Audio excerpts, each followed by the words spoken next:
Hey guys, if you're using JotForm and Monday.com together, then Prefill can save you a ton of time. So basically, it lets you automatically fill forms with data you already have, so you don't actually have to type in anything manually.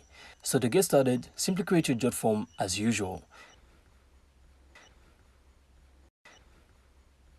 Then set up the prefill feature, so you can prefill from another form, a CSV file, or even use parameters from Monday.com.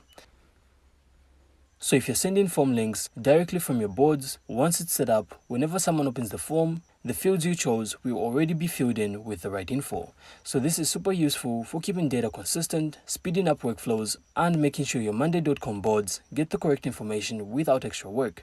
So it's a small setup that can make a big difference in managing your projects efficiently. And that's it. So I really hope you found this insightful, and if you did, make sure to leave a like and of course subscribe. Then we'll see you on the next one.